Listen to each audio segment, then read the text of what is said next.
இதுக்கு முன்னாடி வந்த விஜய் படங்களை விட இது கமர்ஷியலாக ஒரு வார கடைசியில் அவங்க ஒரு ஒரு ஒரு 300 கோடியை தாண்டி வெங்கட் பிரபு வந்து கமர்ஷியலாக பண்ணுற ஆர்டிஸ்ட்டு ஒரு மங்காத்தாலாம் அஜித் சாருக்கு அவர் நடித்த படங்களில் ஒரு முக்கியமான படங்களில் மங்காத்தாவும் ஒரு ஒரு படம். அப்போ விஜய் சார் பண்ணும்போது அந்தளவுக்கு இதுலேயும் ஒரு இதுக்கு முன்னாடி உள்ள 4-5 படங்களோட இது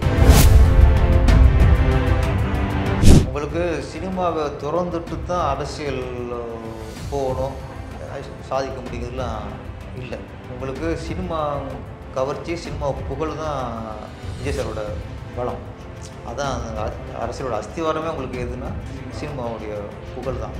அப்போ இன்றைக்கி இதை விட்டுட்டு அரசு முழுக்க முழுக்க இறங்குறங்கிறது நீங்கள் அரசியல் பயணத்தில் உங்கள் சினிமா பயணம் பாதிக்காது. சினிமா பயணம் உங்களுக்கு பக்கபலமாக இருக்கும், வழித்துணையாக இருக்கும். அதனால் இது விட்டாதீங்க. அவர் ஏன்னா விட்டு ஏன்னா அவருடைய வருமானத்துக்கு ஒன்றும் இல்லை. அவர் இன்றைக்கி 150 கோடி வாங்கினான்னு சொல்கிறாங்க. அது பெரிய அது அவர் வருமானத்தை இழக்கிறது பெரிய நிறைய சொல்கிறாங்க. 100 பேர் சம்பளம் உங்களால் விட்டு வர அதோட பல 1000 கோடி சொத்து இருக்கும்.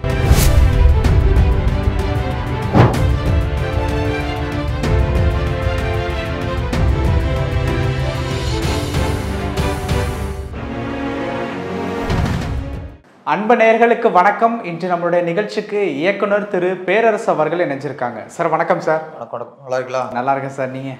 ரொம்ப நல்லா இருக்கும். உங்களுடைய இளைய தளபதி இன்னைக்கு வந்து தளபதி கோட் திரைப்படம் வந்து ரிலீஸ் ஆக போகுது. கிட்டத்தட்ட வந்து நிறைய ஸ்க்ரீன்ஸில் வந்து ரிலீஸ் ஆக போகுது அப்படிங்கிற மாதிரி தகவல்கள்லாம் ஏஜிஎஸ் நிறுவனம் வந்து சொல்லியிருக்காங்க. நீங்கள் படத்தை எந்த அளவுக்கு எக்ஸ்பெக்ட் பண்ணுறீங்க? படம் எந்த அளவுக்கு இருக்குன்னு எதிர்பார்க்குறீங்க? எப்படி சார்? எனக்கு பக்கா கமர்ஷியலாக இருக்கும்னு தோணுது. நான் ட்ரெய்லரெலாம் பார்க்கும்போது பக்கா கமர்ஷியலாக இருக்கும்.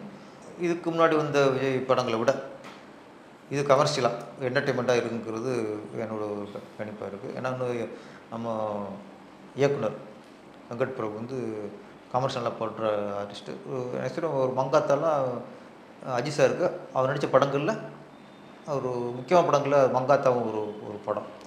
அப்போ விஜய் சார் பண்ணும்போது அந்தளவுக்கு இதுலேயும் ஒரு கேர் எடுத்திருப்பார்.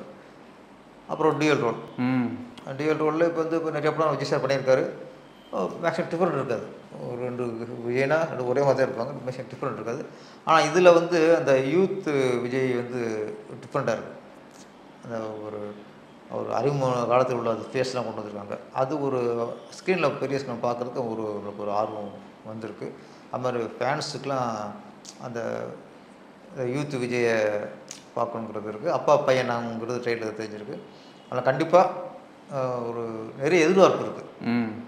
கண்டிப்பாக இது என்னை பொறுத்தவரைக்கும் இதுக்கு முன்னாடி உள்ள 4-5 படங்களோட இது பெருசாக ஹிட் ஆகும் தோணுது எனக்கு. ஆல்மோஸ்ட் லாஸ்ட்டு ஸ்டேஜை வந்து நெருங்கிட்டார் சினிமாவில். ஸோ அது வந்து நிறைய பேருக்கு வந்து கவலை அளிக்கக்கூடிய ஒரு விஷயமா இருக்குது. நீங்கள் அவர் கூட வந்து கிட்டத்தட்ட ஒரே வருஷத்தில் 2 தடவை வந்து ஒர்க் பண்ண இயக்குனர். உங்களுக்கு எப்படி இருக்குது? இல்லை, சார் வந்து இண்டஸ்ட்ரி விட்டு ஒதுக்கக்கூடாது. உங்களுக்கு சினிமாவை திறந்துட்டு தான் அரசியல் போகணும் சாதிக்க முடியுறதுலாம் இல்லை. உங்களுக்கு சினிமா கவர்ச்சி சினிமா புகழ் தான் விஜய் சாரோட பலம்.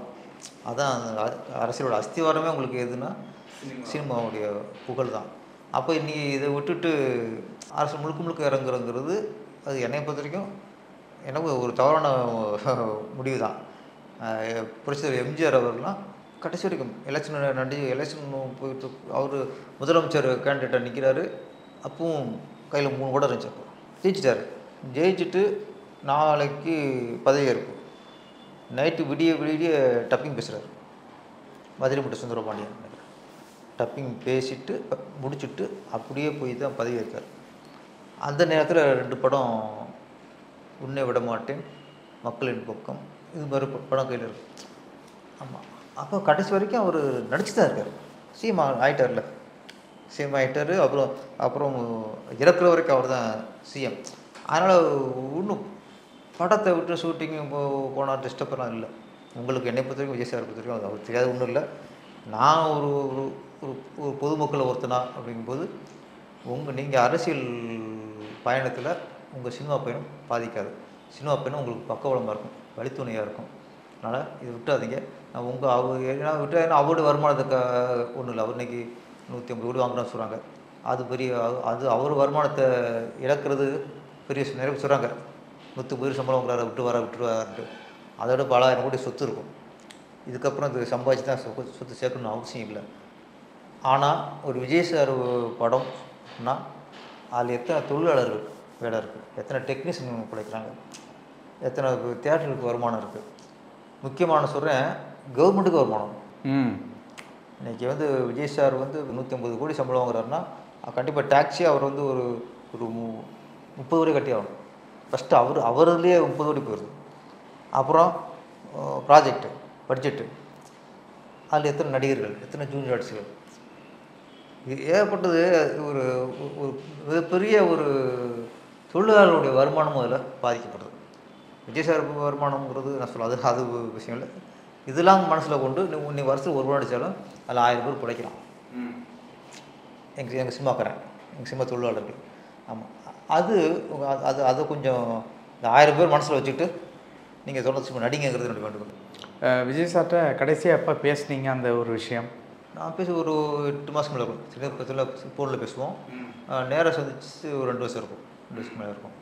ஆமாம், அதுக்கு முன்னாடி அவரோட சந்தித்தது ஒரு கதையை சொல்கிறக்காரோட போனது. அப்போ அரசியல் கதை பண்ணி வச்சுருந்தேன்.